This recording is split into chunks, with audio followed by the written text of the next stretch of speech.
Okay, so Shari is with me here today. Michael might be joining us. I kind of accidentally, we had negotiated a later start time with Michael, and I forgot about that. And I sent out an invitation for the wrong time, so I might have confused him. So I've reached out to Michael, and maybe he'll be joining us, but we won't let that stop us from continuing our ongoing series on meditations on the tarot. We are here today to talk about letter 17, the star. Yeah. And this letter has a lot going on. It's very deep. I was talking to Shari before we started recording about whether we wanted to even maybe just break from our routine and kind of go through this bit by bit, reading and discussing as we go. But that would be a really, really long video, and I could really do that. And then I would feel like we should have done that with every chapter, and we go back and reinvent the wheel of the entire series. So at the end of the day, we decided just to do it the way we normally do, and we'll let the discussion flow where it wants to flow. Flow being the key word there. Yeah. So Shari, I'll open it up to you to give your initial, just talk about like high level overview of like what your takeaway from this letter was, what its most important principles are, what you'd like to talk about more. Okay, so I did a basic, kind of some of the key symbolism in it. So the star card is about building. Mine is not colored in like Michael's, and I'm not really holding that up to the camera so that you can see well. But this is there we go. There we go. There we go. Now it's in focus. That's the image on the card. There's a naked lady on it. Yes. Yes. Actually, it's not just any naked lady. You can actually tell by looking at her belly that this is a mother. Yes. Mm-hmm. This is an image of maternity. Yeah. So the star to me is it's about building, and I don't know if I want to say or growing. It's about building and growing, or building versus growing, or build or grow, or well, it's very much about growing versus building, because Tomberg clearly it's very clear from the previous chapter, the Tower of Destruction, that building is not the idea that we want. Right. So he digs into the growing aspect of it, and he says that this is the card of the principle of growth. Yes. Yeah, that's right. Yeah, he describes Hermeticism as the water, which we'll get into. There's a quote in the beginning. I'll just read it. Okay, go for it. The righteous flourish like the palm tree and grow like a cedar in Lebanon. They still bring forth fruit in old age. They are ever full of sap and green. Psalm 92, 12-14. And then two things fill the mind with ever new and increasing admiration and awe: the starry heavens above me and the moral law within me. Immanuel Kant. And honestly, Nate, that's exactly what you've been wrestling with, like what you were talking to Dave about in the Voxer. The starry heavens above me and the moral law within me, right? Mm-hmm, mm-hmm, mm-hmm. So what do I have here? I kind of well, let me talk about what I was talking about to Dave, so that we don't leave it a mystery for the audience, because it's actually something that Tomberg talks about in this chapter. Yeah, it is. So Tomberg talks about duality and the dualistic traditions. It's interesting to me that he puts the Buddha in the category of the dualistic traditions. I think that's a move that most people would find counterintuitive. But the way he explains it, I get what he's saying. Because it's a hermetic. He's standing in the position of a hermeticist, right? And it's a hermetic interpretation of Buddhism, right? Yeah, right. Because it actually does involve like two principles. Well, there's no synthesis in Buddhism, right? And Hermeticism is about synthesizing, right? It's about synthesizing, marriage of opposites. Well, I don't think there's any synthesis in any system. Well, okay, there's no synthesis without Trinity. But let's Right. not I'm getting ahead of myself, and Tomberg doesn't Yeah. talk about this No, he doesn't. in this chapter. That's just, and I actually don't know if Tomberg ever talks about that. That's kind of my own insight. Yeah. So like But synthesis they're is a Trinitarian principle. Like right, but that's how but you get beyond monism and dualism. but I think it's a given. Okay, let me just say this really quickly because we're Okay. getting off track. But I think that the Trinitarian nature of synthesis is a given because it happens within you. You're the the third party, right? You have these two It's whatever what transforms opposites. you from the divided man, Adam, who's eaten of the tree of the knowledge of good and evil, who vacillates between the yes and the no, Yeah, to the image of Christ, yeah. which is the integrated whole person who is no longer in a state of duality and is in relation with the divine relational basis of reality, the love that is the ground of being. Did I Right. confuse you? I'm sorry. Yeah. I didn't mean to. I Yeah. thought I was talking in simple terms. I really wasn't trying to confuse you. Well, let me you didn't really get to what you were talking to Dave Yes, about, I but wanted to get there. Yes. So he talks about, I got sidetracked by the fact that he views Buddhism as a dualist system. Mhm. The other ones, Manichaeism and Zoroastrianism, no one would dispute, are definitely dualist systems. Mhm. And he talks about how the reason that dualisms are what they are is because they have a mind only on the practical. So for and this makes sense because our world is in fact the world that is a product of having consumed of the tree of the knowledge of good and evil, where there is a decision between the yes and the no, and we are forced to act in the world and we cannot avoid it. Let me insert something here quickly because the last chapter he really focused in on divorce and marriage, remember? Mm-hmm. And so I think he's trying to illustrate here how that works itself out. And oh good, Michael's here. Mm-hmm. So the dual systems, and he's putting Buddhism in there too, is hello. Hey, Michael.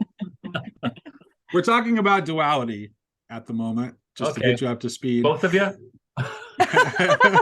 Yes. Yeah. Okay. Yeah. I had too much coffee. We now have a Trinitarian unity with Michael having joined me.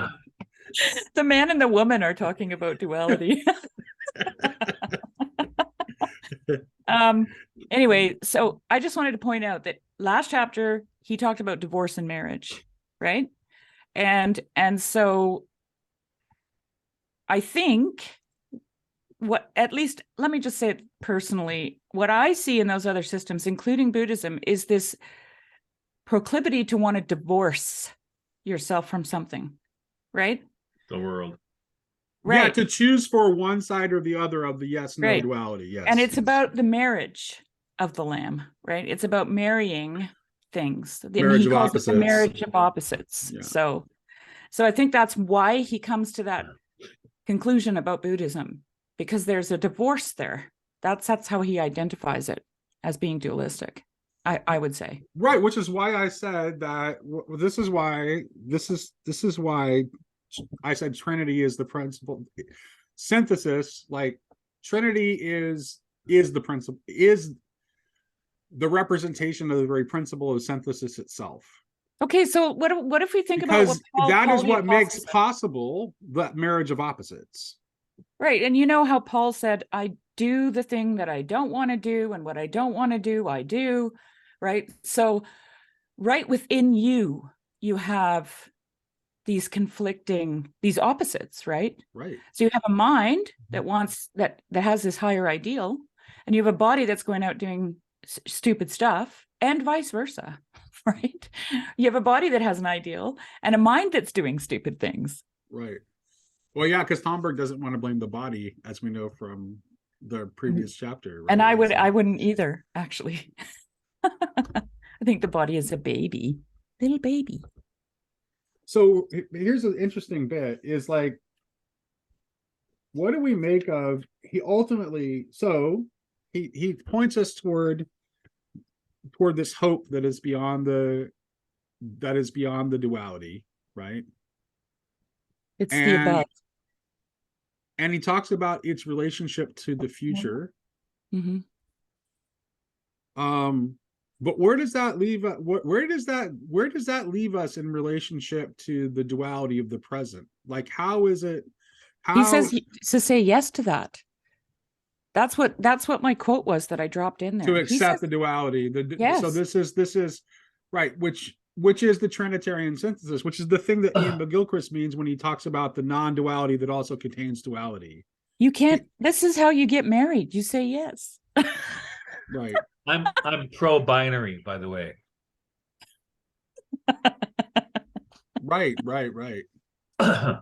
So that's right, because it's not if it's just if one thing is fully eliminated, and or you have an amalgamation, a combination, that's not a synthesis.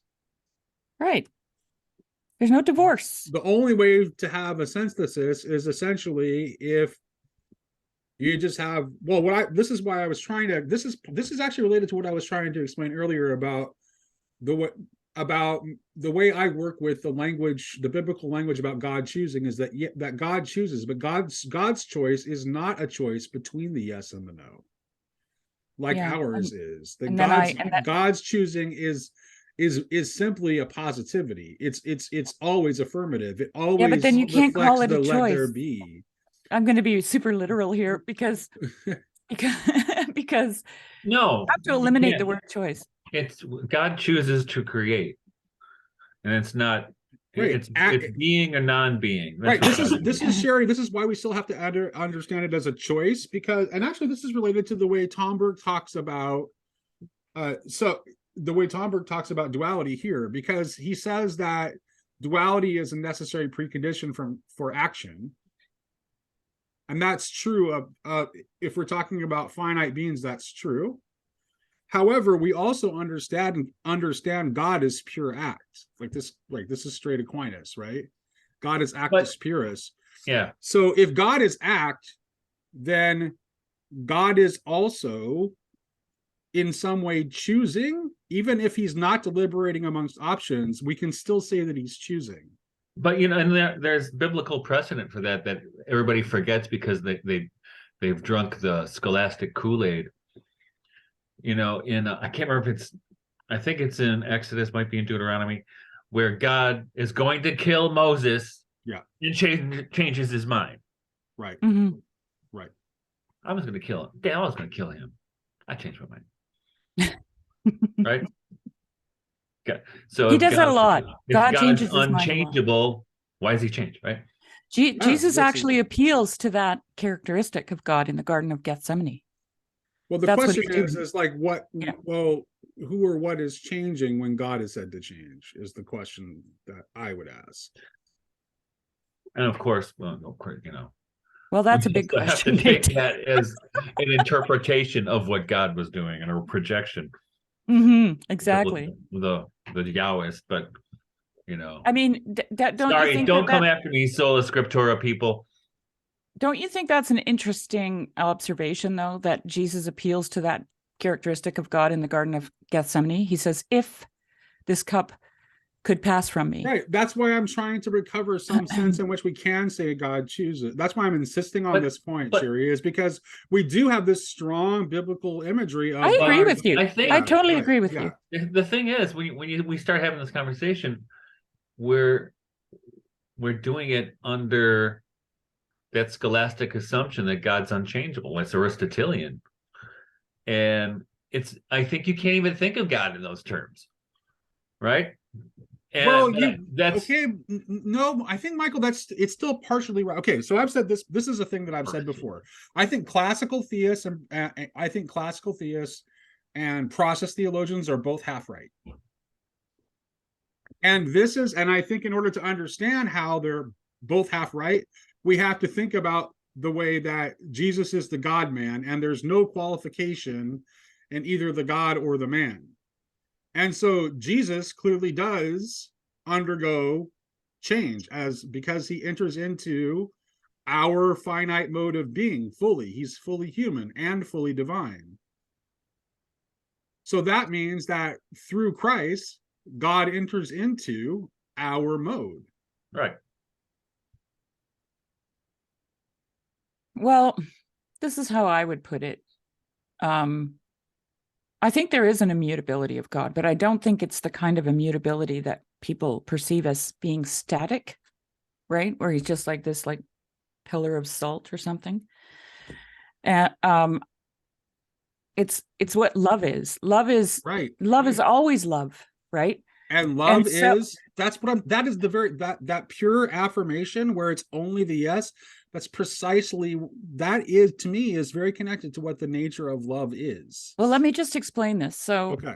It's like love desires relationship. Okay, that's what it wants. And so this gets down to the idea that God's looking for a friend. That's right. Right. Love implies a lack. That's straight up Plato, right? Yeah. Love so God, right. And when you're missing something, you're not self-contained. If you feel love, there's something incomplete, right? If you haven't got someone to reciprocate it, is that what you mean?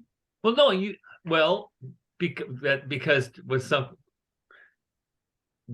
the capacity to love implies a lack, that you are lacking something. Well, yeah. Depends and on so if you whether it's reciprocal or not, it's something that implies an incompleteness in being, right? Love and the erotic, right? Eros. I was just good. This is why I would be very specific here. Eros does, yes. Yeah. Eros does imply a lack. But agape does not. No, because agape loves something into being. Correct. So, yeah, for me, it's but like that's still lack. How you so? love something into being. That's why I'm going to back up, because remember I said earlier, it's God's creativity, right? Yeah. There's no binary there. There's no, I guess you could say either create or not create, but his creativity is pure act and pure expression of love in that way. But I think the problem is you get stuck in these scholastic categories, and you got no place to go, really. You kept, you have, well, here's the rule. Let's see if we can find, and then we have to go back to the rule, right? And I think God is much more mysterious than that. Right. Well, what I was getting at with the idea, what I was getting at with the idea of relationship was that you, in order to love, you have to dialogue, you have to listen, you have to exchange consciousness with the other person, right? And there has to be there has to be a reciprocal thing going on. So this is why I'm referring to the friendship, right? That God is looking for a friend, and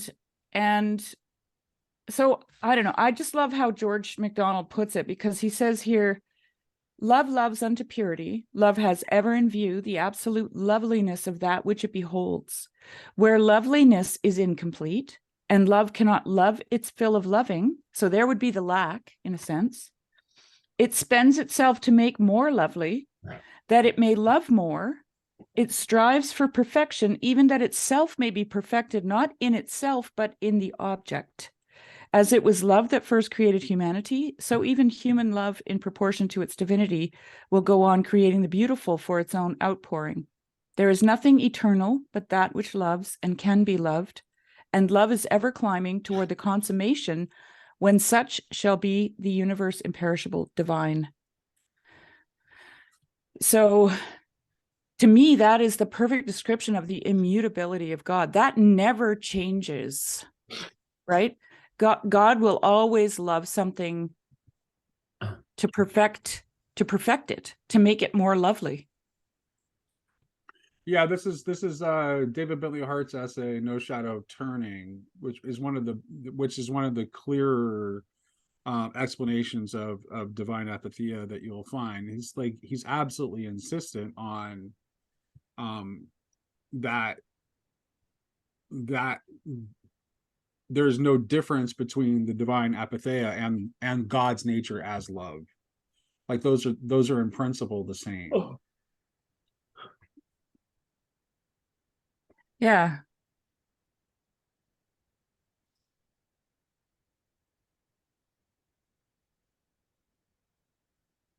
Everybody's thinking.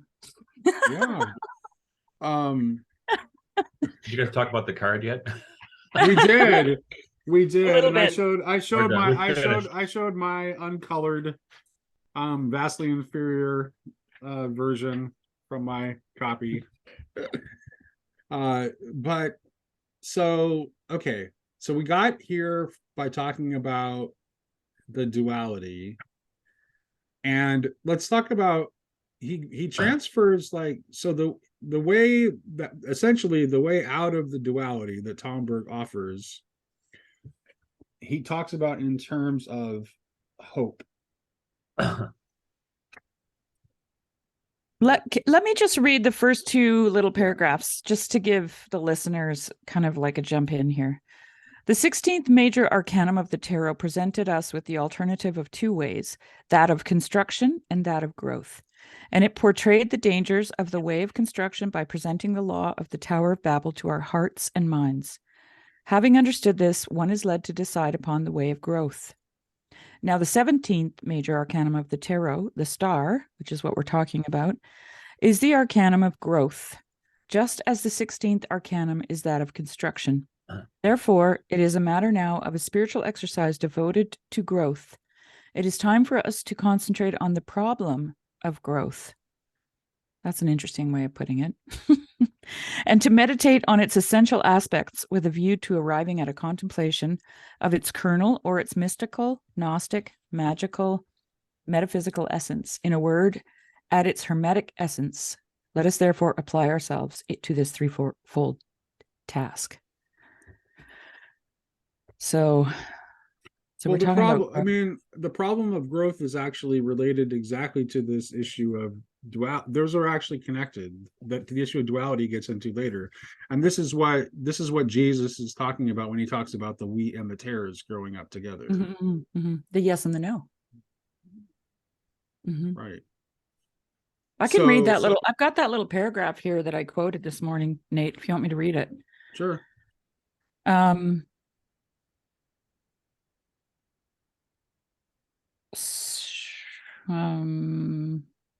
Okay, so he reads. He's got a couple of poems here. One is, still, Zina, your crawling journey do you make, curving through Paris like some aged snake, a muddy snake, and all your ports are fed with loads of wood and of coal and of the dead. And this is from Paul Verlaine, Paris, a Nocturne. And then he quotes Victor Hugo, as a river of the communal soul, from the white pylon to the rough rune, from the Brahmin to the Roman flamen, from the Hierophant to the Druid, a kind of godly fluid runs through the veins of the human race. And then he says, for both the mud of the serpent of old and a kind of godly fluid indeed flow in the veins of the human race. Is this dualism then? Do the serpent's venom and the tears of the virgin therefore flow together eternally in the flow of life? Yes and no. The one as resolutely as the other. Yes for the present, which is action and will. No for the future, which is the star of the sea of understanding and hope. Because for action, it is dualism which wakens the will and makes it pass from a passive state to an active state. All effort presupposes a practical and concrete dualism. The great masters of dualism in the history of humanity, such as Zarathustra, Buddha, and Mani, did not want to explain the world through the dogma of cosmic duality, Zarathustra, or psychological duality, Buddha, or even psychocosmic duality, Mani, but rather they wanted to awaken dormant will for the effort which manifests itself by the power to say yes and no. Fatalism, resignation to routine, and quietism are the sleep of the will, sometimes harmless, at other times tinged with bitterness. The great masters of dualism made appeal to the will to awaken it and rid it of the weight of somnolence. They wanted to give courage and boldness to the point of exercising in practice the will's birthright, that of choice, that of saying yes or no.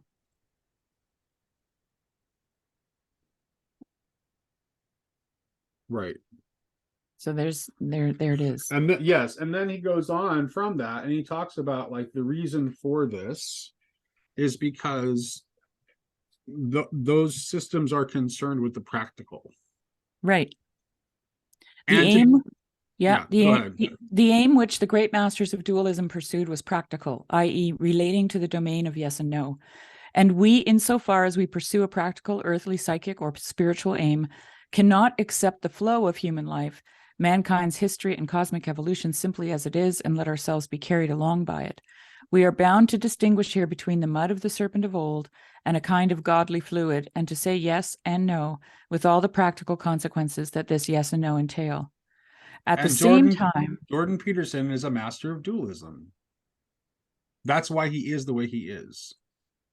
okay, at the same time, we must not forget that the 17th arcanum is not only that of the water, which flows from two vases and is mixed in a single flow, but also that of the star, all the more so as the traditional name of the card is the star.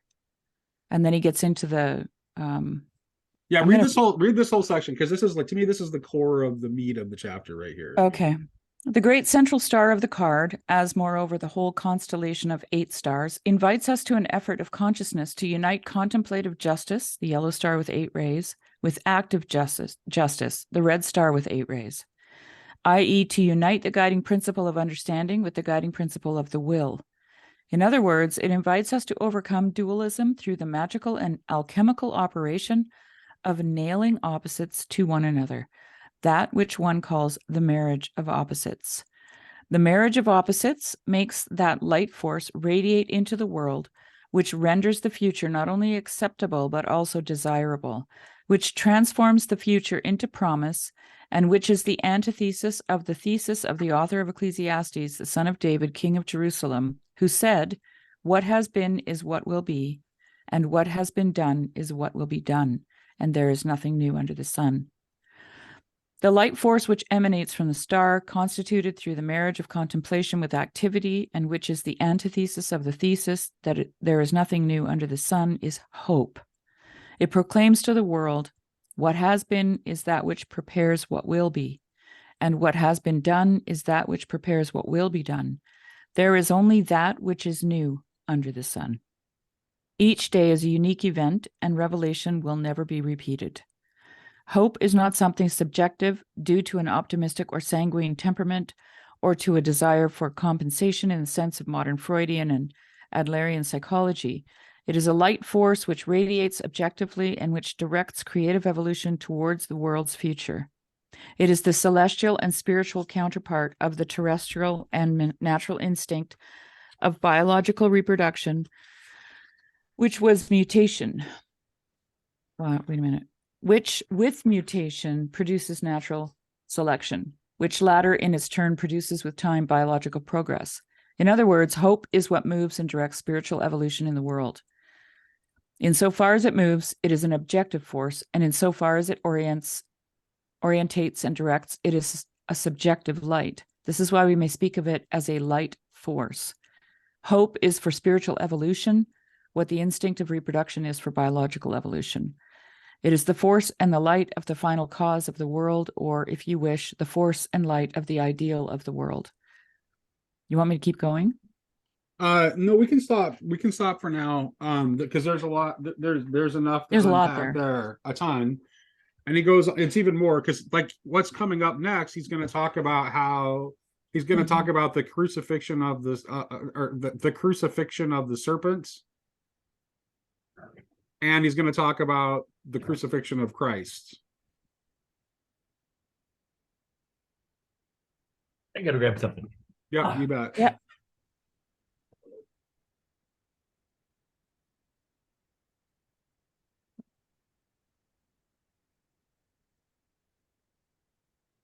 Let me just. Okay. I actually want to find the. Check it out. Check it out, yo. Okay. So What you got? what he's doing here, and he mentions him, but it's basically a paraphrase of, or is that?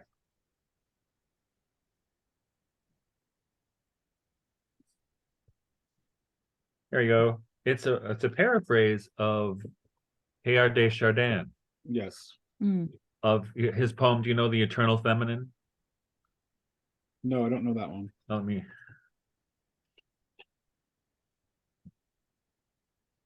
I'll just read the first. It's really long, but I'll just read a little bit of it here. Sure. When the world was born, I came into being. Before the centuries were made, I issued from the hand of God, half formed yet destined to grow in beauty from age to age, the handmaid of his work. Everything in the universe is made by union and generation, by the coming together of elements that seek out one another, melt together two by two, and are born again in a third. God instilled into me the initial multiple as a force of condensation and concentration. In me is seen that side of beings by which they are joined as one. In me, the fragrance that makes them hasten together and leads them freely and passionately along the road to unity. Now I'm going to find another section here where he's riffing on the same thing.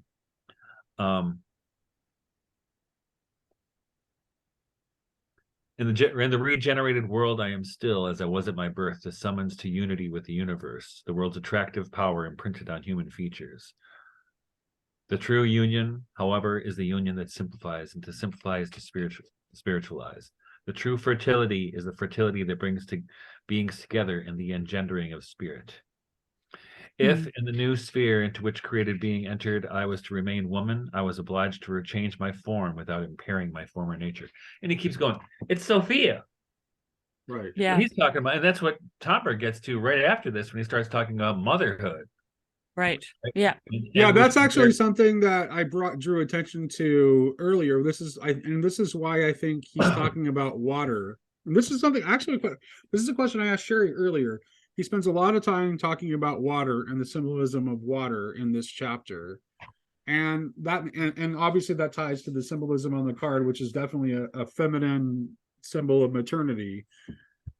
But then he only barely talks about the principle of fire in this chapter at all, and clearly these things are not in opposition to one another, and they're both symbols of the divine. And I think that clearly the water motif is connected to the feminine aspect of the divine, which you can see in Genesis, and the spirit of God, Ruach, hovering above the surface of the waters, right? So from the very beginning of Genesis, you have this link between the principle of water and the feminine aspect of divinity. So how does fire play into this? Because he kind of leaves that as a hanging thread here, because he just barely addresses it. Hey, wait, before you jump into that, I just wanted to ask Michael. So the reason that I'm just trying to figure out why you brought that up. Because when he gets right after what you just read, when he says, I'm the Alpha and the Omega, this is how the message reads of the central star, blah, blah, blah, which means I am activity, the effective cause who set all in motion, and I'm contemplation, the final cause. That's almost a paraphrase from parts of what Teilhard wrote. Yeah, okay. and he immediately links it. He immediately links it after that to Teilhard too. Yes, I mean that's what he's doing. It's almost a paraphrase right there. Yeah. Right, because this And is so what he's getting away. He's not saying. I mean, think about it. Right, birth is a product of dualism. Right. Right. Yes, And that's right. So except for in the world we live in. Yeah, that's what I'm processing in my brain right now, is that the only way to bridge this is through Sophia, right? And that's like why the only way to make this. Yeah, you're right. I mean, but that's why he's connecting it to growth. Right. Yeah. Contrasting it with building or construction, right, from the tower. Yeah. Growth is organic. Yeah. You know, it's and building is technological. Well, this immediately makes me think about the baptism of Jesus, where I think it's Chris Green, who I had on the channel recently, had a conversation with. He has a line about like Jesus is baptized to make the water clean, Right. Right. So, and our initiation as Christians is through the baptism, which is immersion in water. So that still leads me to the question is like, but what of the, like, but you also have this strong fire symbolism that's associated with divine too. This is the burning bush, right? Yeah, but This that, is if you our think God is about a consuming fire, and that's kind of like, that's connected to the image of the Sacred Heart too. yeah, but it, I mean, okay, this is going to sound terrible, but I'll give it a whirl.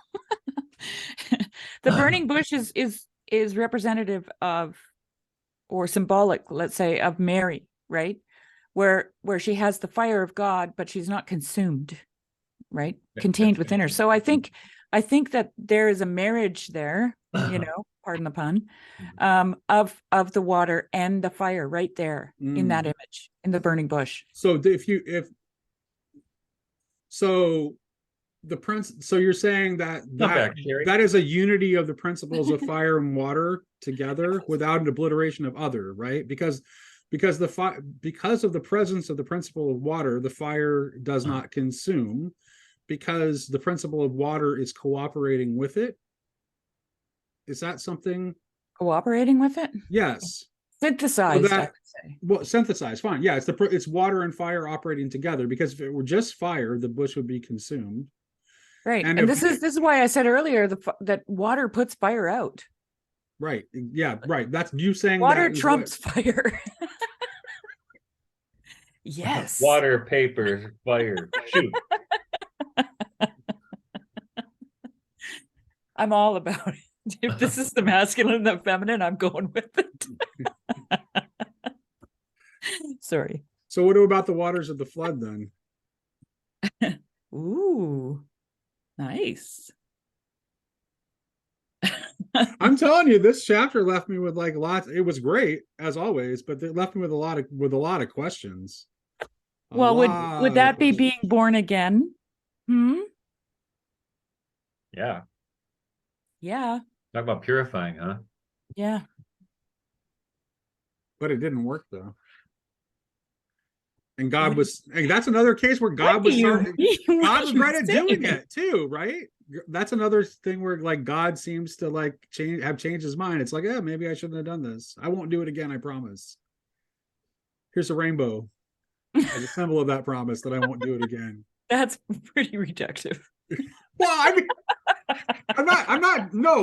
I'm actually not trying to be reductive. I just want to like engage with Nate what's meant in the symbolism. Yes. 1 Our Father and 3 Hail Marys. Okay.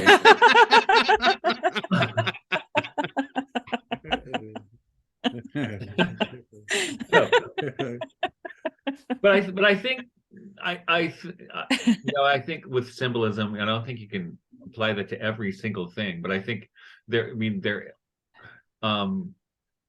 Jordan and the flood, they're all purification rituals in a way. And with the Jordan in particular, they're in the Orthodox blessing of the water service, where they talk about the water changed direction when it changed its nature and its direction when Jesus plunged into it. I think George Herbert deals with that image in his poetry. In his poems, he's got 2 poems called Jordan. A birth entails the breaking of the waters, right? Like the child is in the water. Yeah, in the water. And to me, almost all of the imagery in Scripture is about birth, like birth and death and resurrection.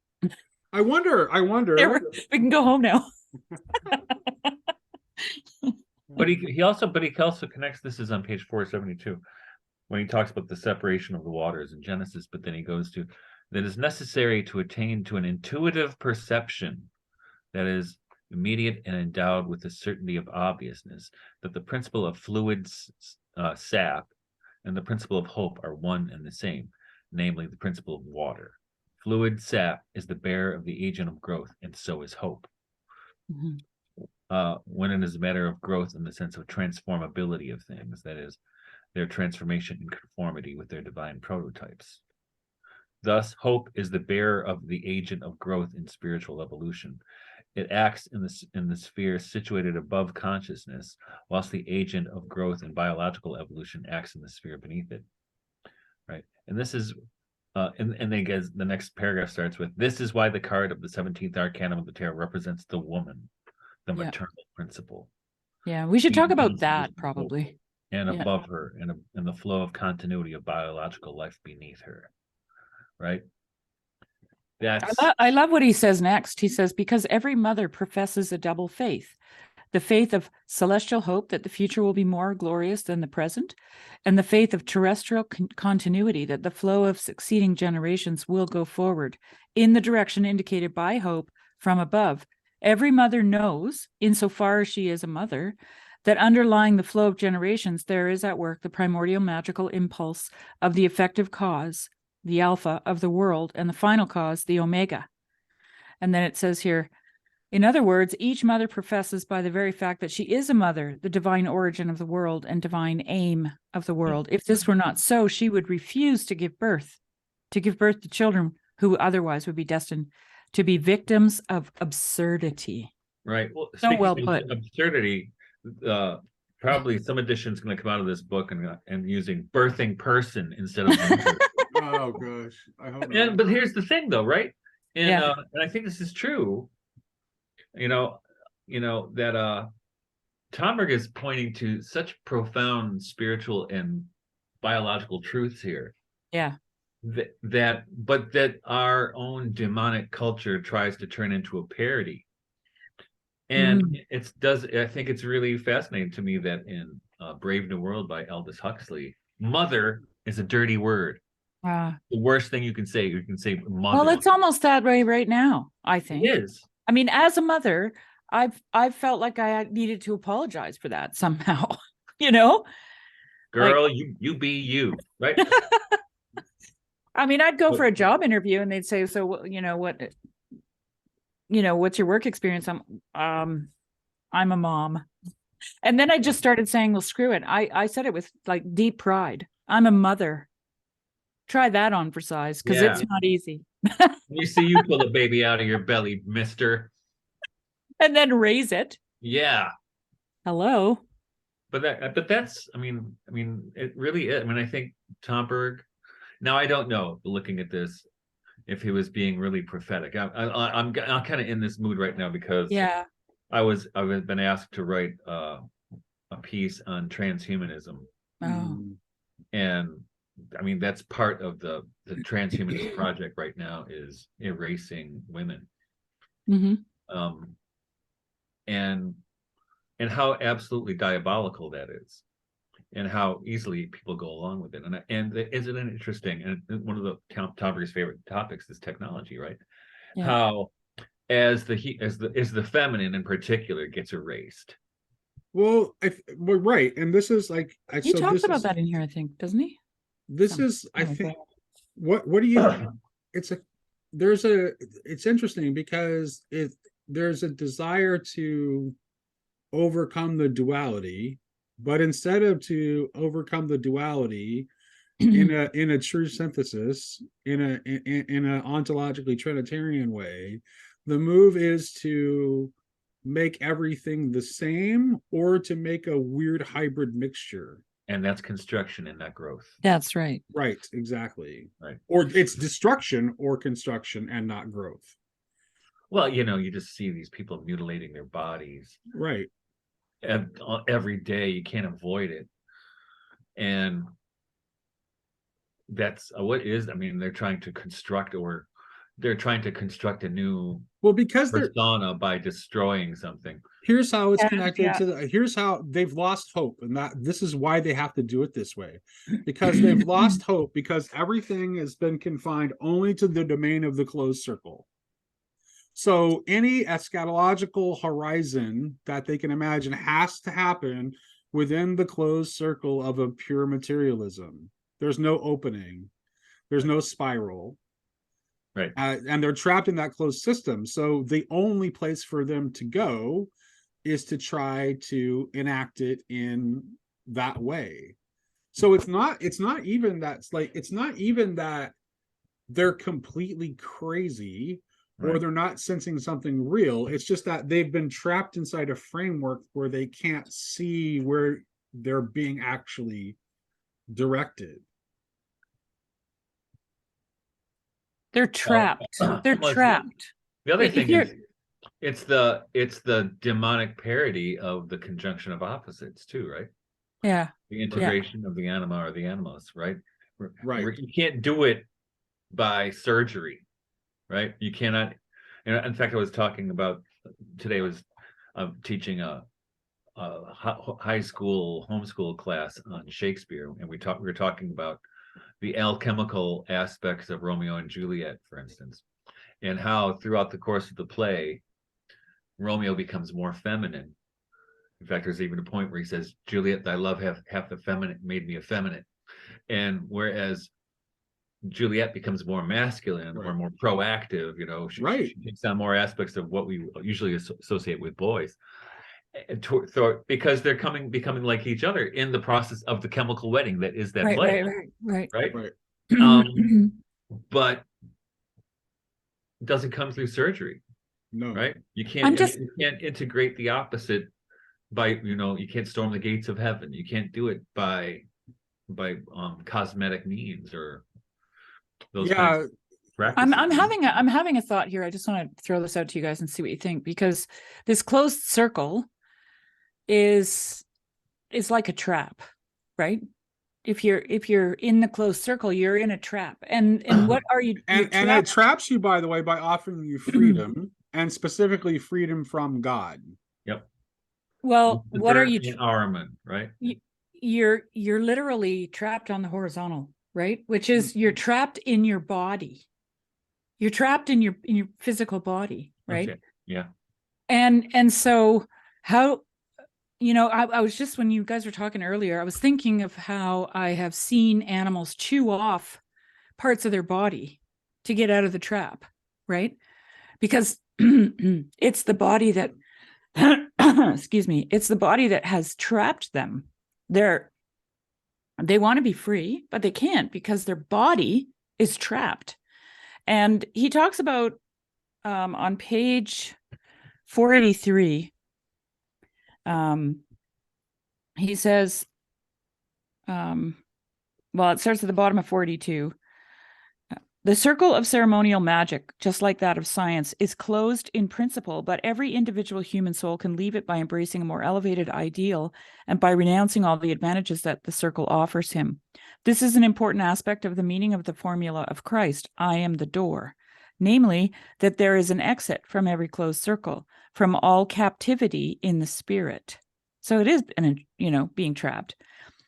And Jesus says, I've come to set the captives free, right? I am the door. If anyone enters by me, he will be saved and will go in and out and find pasture, which means to say that if someone is moved by the love of God and neighbor, he can enter each closed circle and he can leave it. Instead of prisons, he will find pasture, i.e., he will move in a spiral.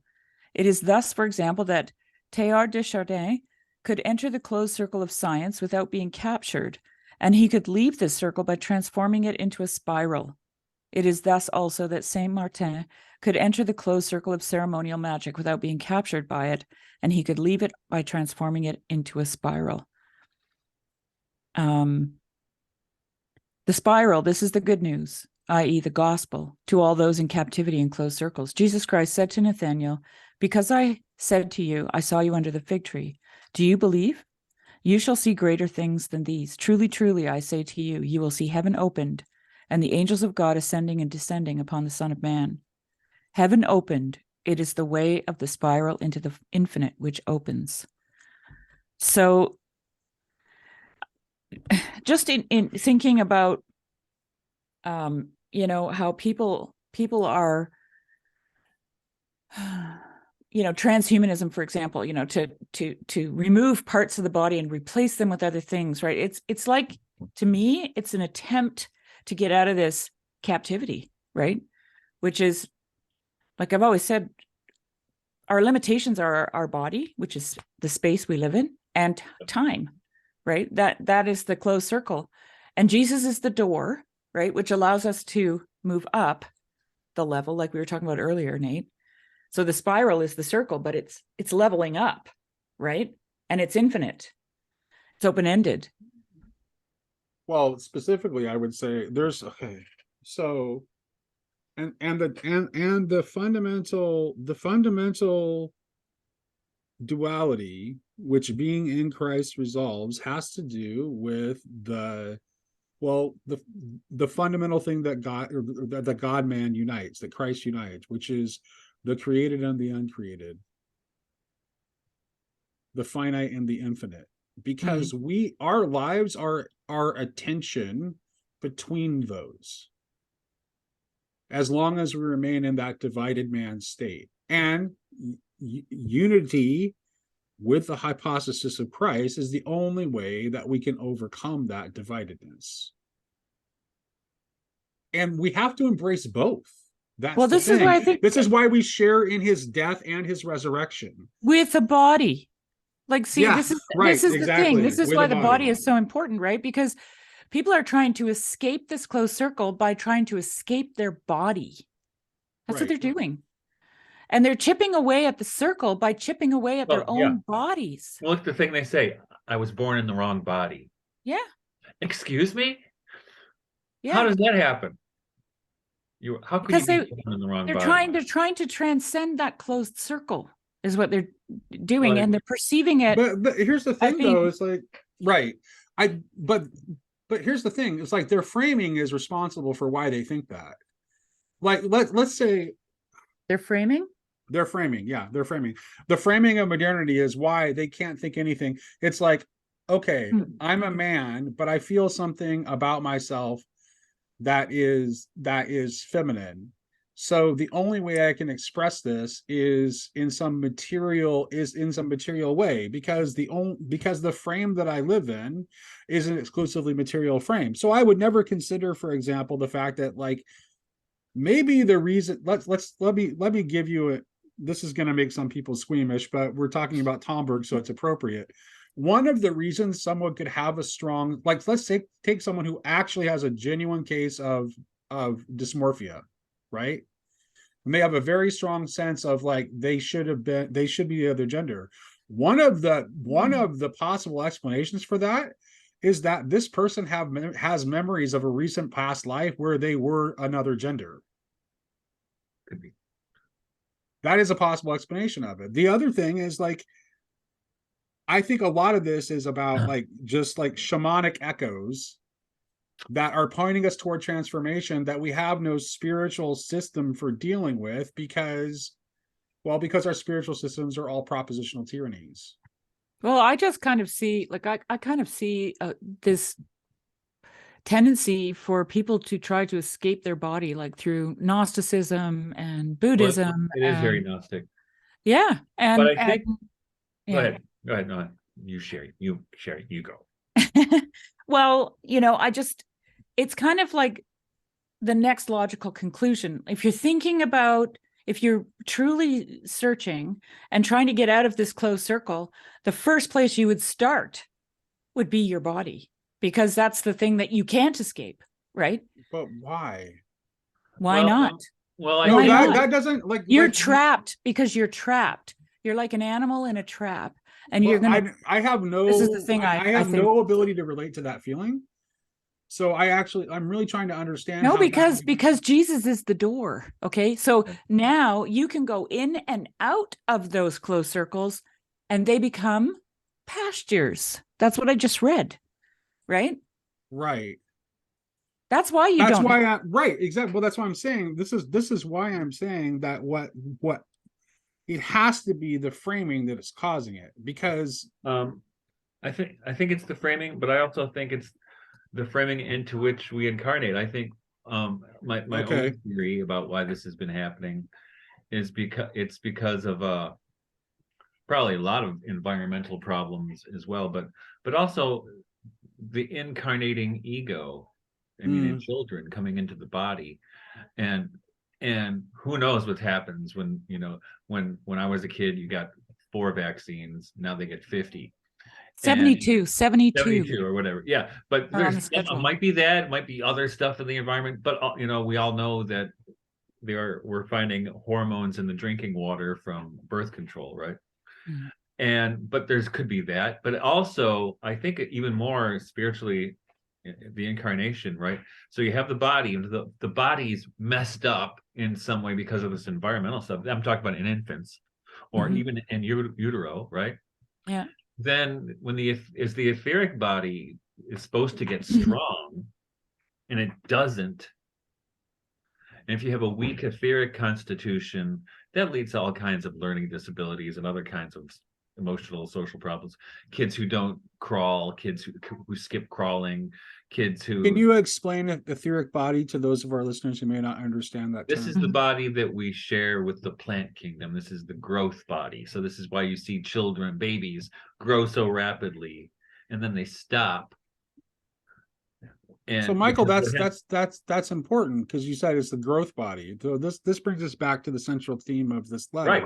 But here's the principle of growth. Then the next body comes in, the astral body comes in.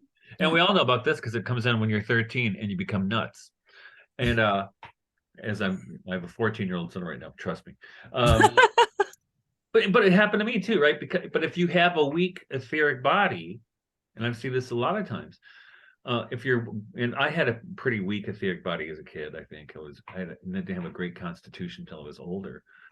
And so when the astral body comes in, it just throws you nuts. It just, it takes over. It does horrible things to a young person. And so this is what I think what we're seeing with kids these days. Plus they got the social conditioning that's going on as well, right? The social engineering.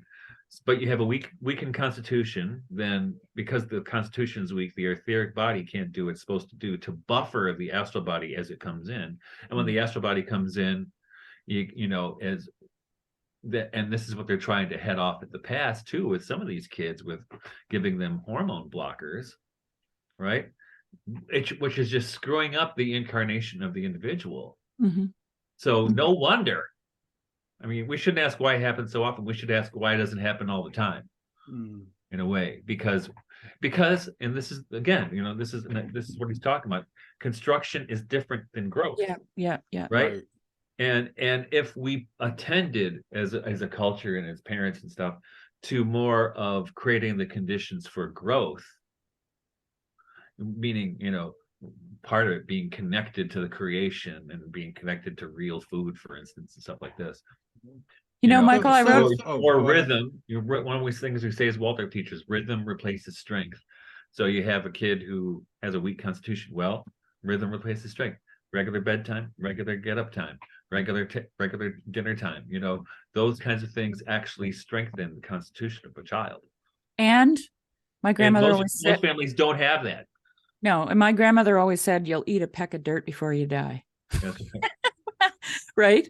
I mean, I wrote a song at this table. Yeah, I wrote a song years ago called "Down Where the Dirt Is." It was my ode to the Swiss housewife, because they were just so freaking clean. It was driving me nuts.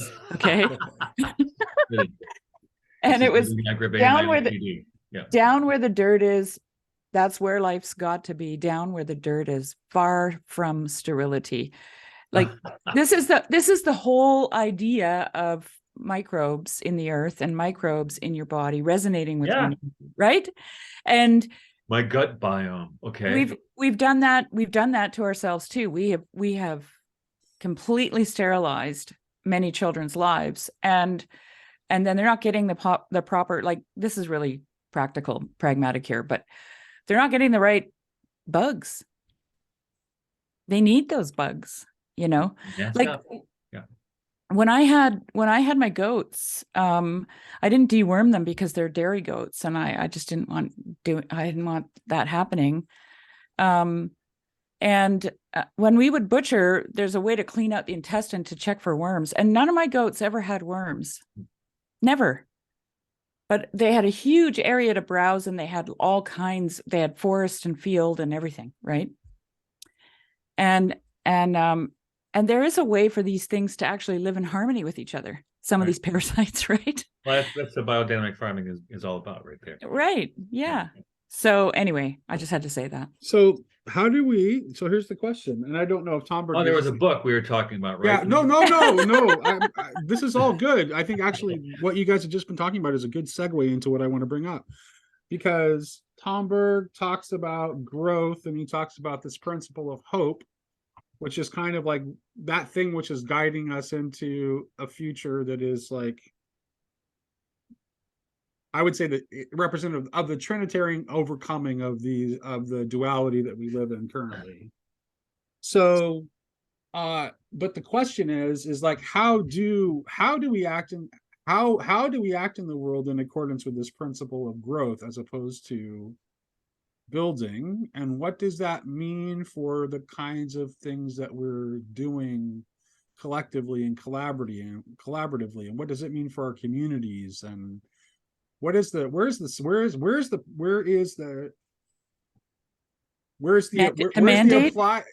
the applied here, and is there no applied? Because that I think there is actually. Okay, that's what I want to know, because because he kind of leaves when he says that duality is concerned with the practical, it almost kind of like leaves the practical as the domain of duality. Okay, well, this is what he says. I read this earlier, but he's saying the marriage of opposites is transforms the future into promise, and is the antithesis of the thesis of the author of Ecclesiastes. What has been is what will be, and what has been done is what will be done, and there is nothing new under the sun. So the new thesis, according to him, is what has been is that which prepares what will be, and what has been done is that which prepares what will be done. There is only that which is new under the sun. So what do you think of that? Is that the mandate? Well, I mean, but here's the thing: is like that to me seems more of like a spiritual principle than how do we operate? I mean, I agree with what he's saying. It's like I've talked a lot about how like what we need to live into is to see the revelation that is there to be seen in any given moment if we have eyes to see. So I definitely agree with what he's saying here in principle, but how do we organize ourselves around that? Or is organization I think it's always wrong. Building, but maybe not, because we also have the idea of organism, right? Which is related to growth. Well, then he talks about poetry, remember? Yeah. Yes. No, that's good. And there's this is maybe something that could be applied. I think so. I think the poetic, and the other thing that I would say, it's related to the poetic and the dialogical, and I think that the poetic and the dialogical are actually connected, because remember the conversation we had about poetry way back, where we entitled the conversation "Poetry: A Conversation with Being." Yeah. Right. And you remember the Robert Jensen piece I shared recently, where Jensen says that God is a conversation. Right.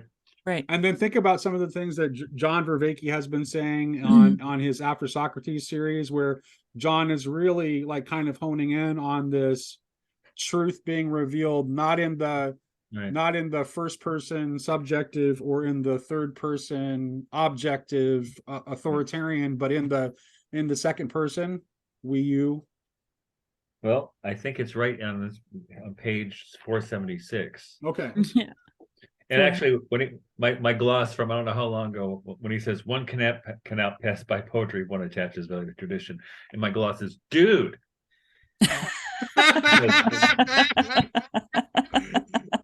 But toward the bottom of that page, I mean, this must be where I got Sophiology and the return of a poetic metaphysics, right? I cribbed it from Tomberg right on this page, I'm sure. Yeah. But he says down here, where'd it go?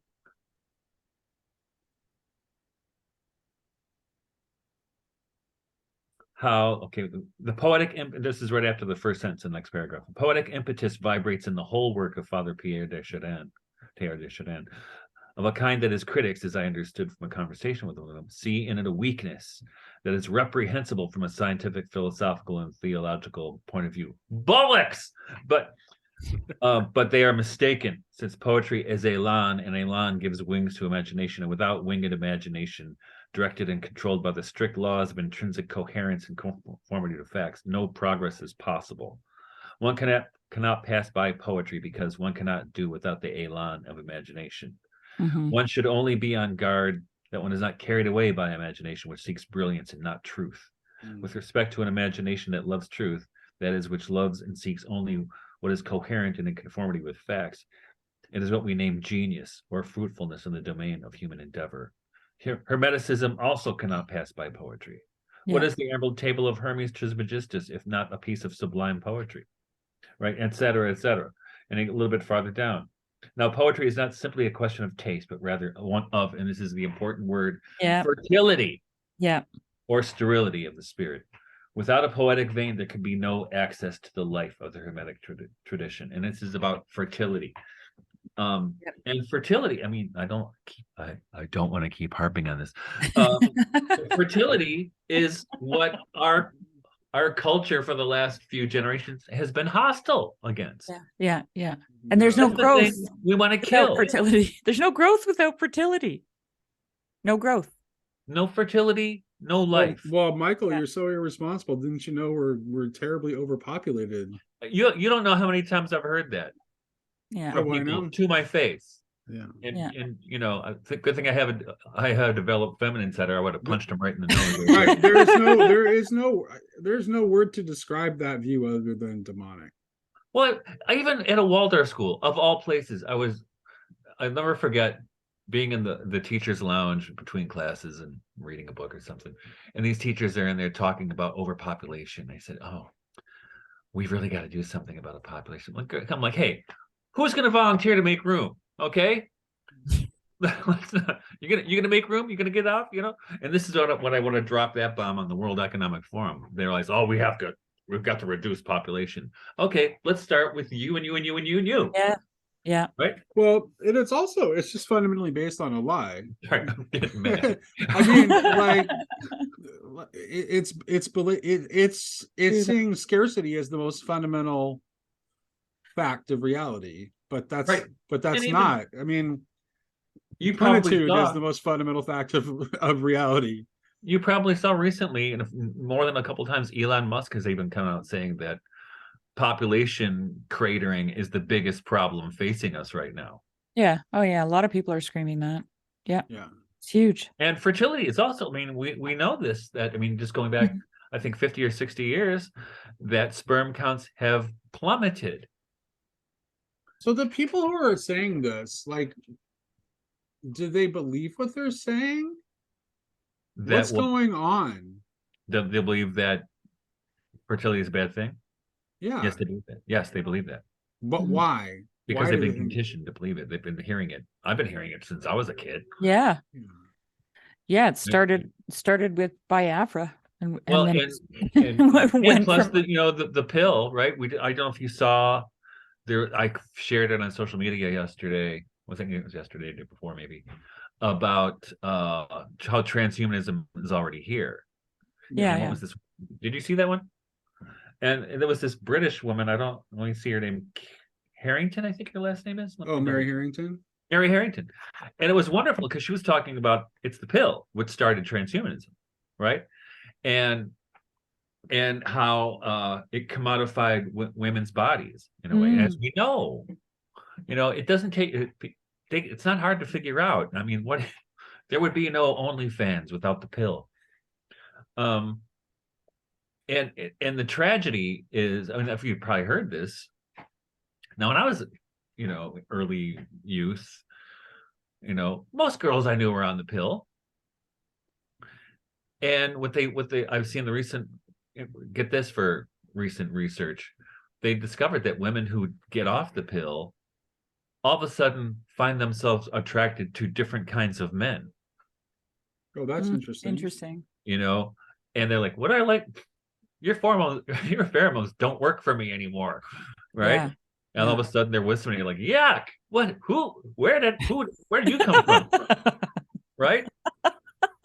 Because it interrupts with hormones. Yeah. Oh, Right. that's very interesting. And look at that is the thing that scientists are such, I mean, physicians can be such idiots. That's the thing that they're trying to give to children. Mm-hmm, mm-hmm. Yeah. And I shouldn't say trying, they are. Not all children, but many children are getting this stuff, and it's diabolical, as we said. Yeah, I just gotten a bit of a brief, I wouldn't call it a shouting match, but certainly elevated discussion with my youngest sister last night. I don't know how we were getting ready for a Friday night D&D game, and I don't remember how the subject came up, but I was actually like, I got a little heated, mainly because I was just surprised that she would like buy into the party line on that. Like, I was just surprised that she was, because she's really smart. Like, she's much smarter than I am. I know a lot of smart people who buy into it. Yeah. Apparently, mostly college professors. Just letting you know. Apparently, that's not unusual. Yeah. Yeah. Yeah. So. Well, I just for the record, I've never taken the pill. Never. Not once. Ever. And it wasn't out of religious conviction. I just knew it was wrong. I'm like, you know what? My body is doing its thing, and I'm just going to let it do its thing. Right. I haven't either. Just want to let you know. Yeah. Pretty easy for us to talk about. There's not much skin in the game there. And it was funny because on that Mary Harrington video on YouTube, somebody got into some rant about, how the pill and you can't let women have contraception and just going on and on. I'm like, since when was that the only form of contraception? Yeah. Right. I hate you. But, yeah. Well, that took a different turn. Yeah, it did. I wanted to read one. I commented to Shari before we started that it's like I almost like reconsidered our normal method for this chapter, because it's huge. It's like a fire hose in this one, honestly. He's dealing with so many complex, nuanced concepts that I almost like wanted to just go through it. I kind of talk about it as we read it, but we just decided to go with our normal procedure. But now we're just making a stew out of it. Right. But I think we talked about the thing that I really was compelled by and grabbed by. I think we at least covered that. So if there's something else that somebody wanted to, I do have one question. Can I just close out? Can I just close out the poetry bit? Absolutely. Something here. He says, poetry is the union of the upper waters and the lower waters on the second day of creation. The poet is the point at which the separated waters meet and where the flow of hope and that of continuity converge. That's pretty big. It is when the circulation of the human blood, which bears continuity, and the radiation of hope, which is the blood of the spiritual world, and of all the celestial hierarchies meet, unite, and begin to vibrate together, that the poetic experience takes place. Poetic inspiration is the union of blood from above, hope, and blood from below, and blood below, continuity. This is why it is necessary to be incarnated, i.e., to have the pulsation of warm earthly blood in order to be able to create poetic works, and not only poetic works of subjective significance, but also those of objective significance. Right. So I just wanted to. And then it says at the bottom, on the other hand, every human word can become magical if it is sincere to the point of engaging the blood, and if at the same time it is filled by faith to the point of setting the luminous waters of hope from above in motion. Right. And I mean, I think for me, what's tremendously important, as you can probably tell by now, is this idea of the poetic connected to the feminine, connected to fertility. Which is what hope is, right? When you have a child, that is affirmation, right? It's like Mary's yes. Yeah. Right? You have a child, you say yes. you're saying yes to God. That's why we have so many kids, because Bonnie, at one point, Bonnie was using some kind of contraception early in our marriage. And then she got to the point she said, nope, not doing this anymore. God wants us to have a baby, we'll have a baby. He wants to have 10, we'll have 10. Mm-hmm. Right? So we almost did. We had 9. But here in the last page of the letter, I think this is important. And I think it points to the future. I think a lot of what Tomberg is dropping in these, and especially in his, various concentrations on or contemplations of science and technology versus the divine feminine and the work of God. It says it in the last page. He says, just as the emerald table saved the essence of ancient wisdom, just as the tarot saved the essence of medieval wisdom across the delusions which occurred in the time that separates us from them, may the essence of modern wisdom be saved in a spiritual Noah's Ark from the deluge which is going to come. Yeah, I know. That's what I was looking for earlier, right at the end. And may it thereby be transmitted to the future, just as the essence of ancient wisdom and that of medieval wisdom has been transmitted to us by the means of the emerald table and the major arcana of the tarot. The tradition of Hermeticism blossomed in the past and must live in the future. And then in the next paragraph, he says, this is the message of the woman kneeling under the stars on the bank of a current which flows from the past into the future. A woman who never ceases to pour water from above into the flow of water below. It is she who is the mother of the future. And this is why her message confronts us. And I love that word, confronts us with duty towards the future, the duty towards the flow of uninterrupted tradition. Let us therefore try to comply with this. Amen. It's Sophia, I mean. Yeah. Because she's the handmaid of the Lord. Just in case people who heard that your wife never used contraception and you had 9 children and that terrifies them, I want to say that I never used contraception and I only had 2 children. Well, I had 3, but 2 with my husband.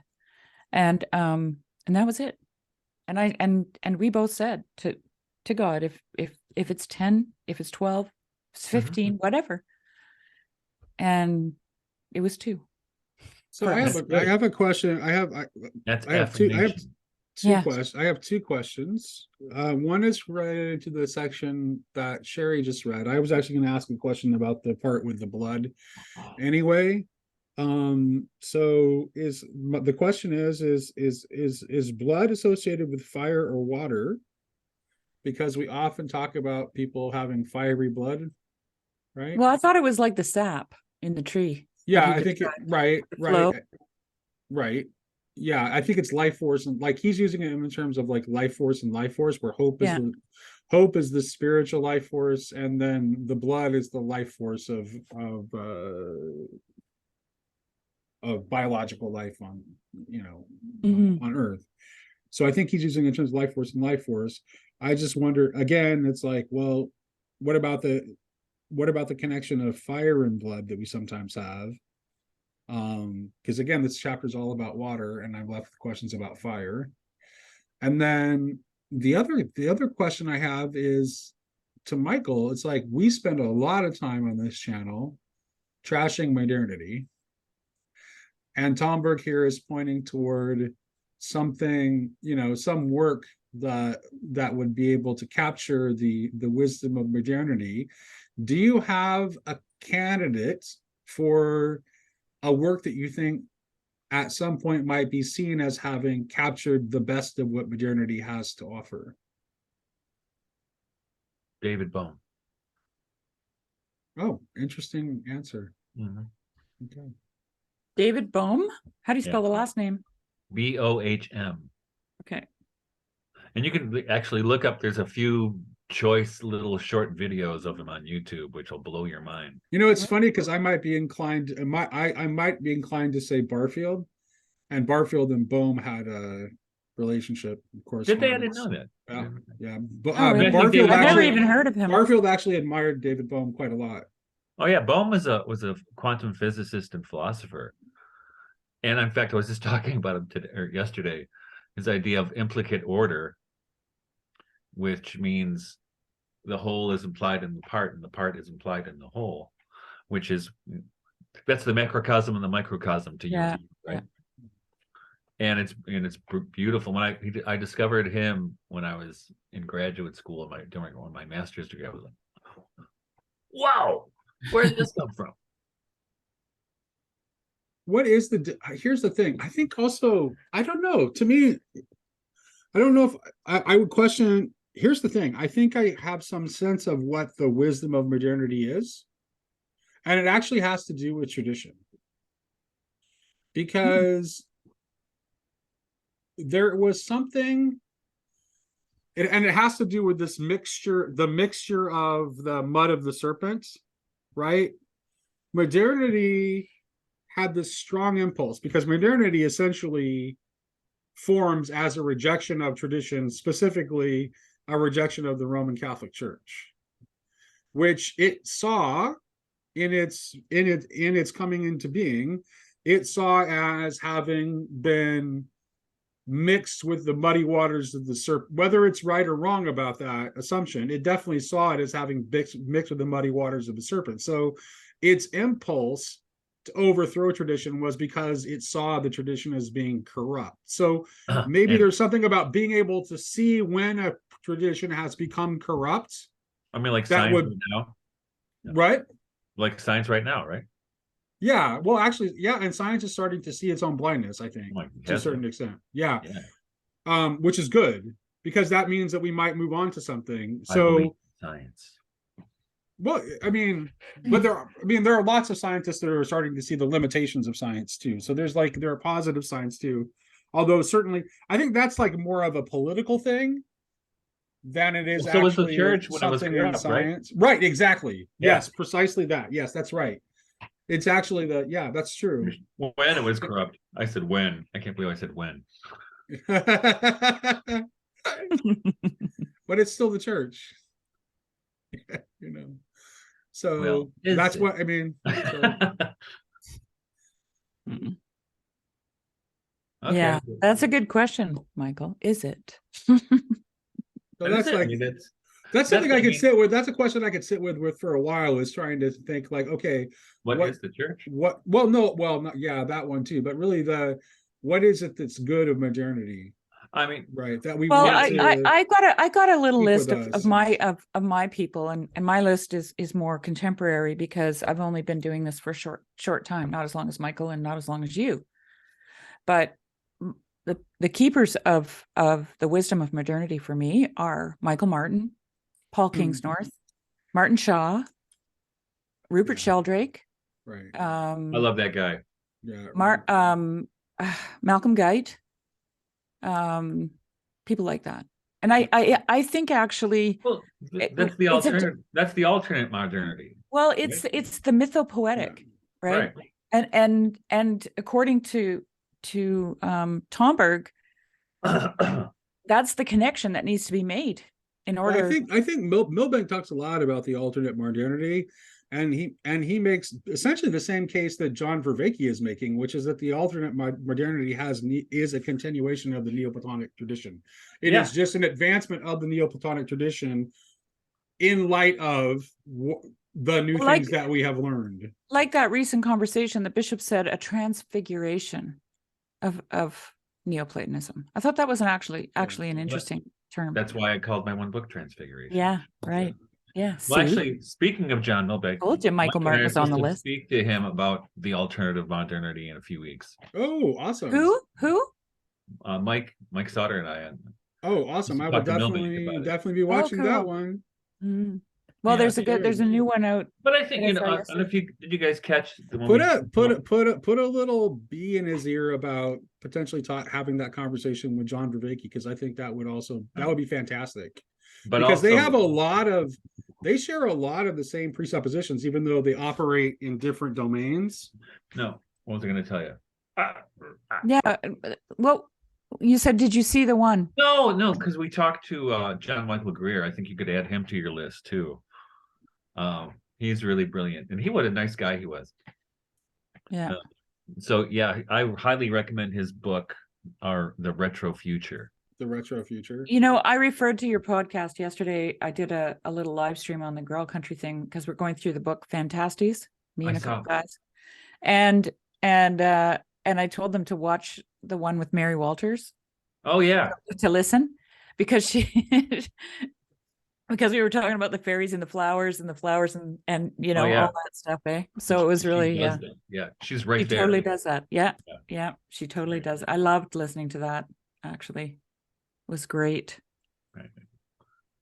Okay, guys. Well, thank you both for joining me to talk through this letter today. That was fun. I'm still have questions. I will continue to have questions, but it was nice Oh, yeah. to work through them with you. Okay. And I'll see you next time Right. next time we'll be discussing the moon. Yeah, cool. The moon.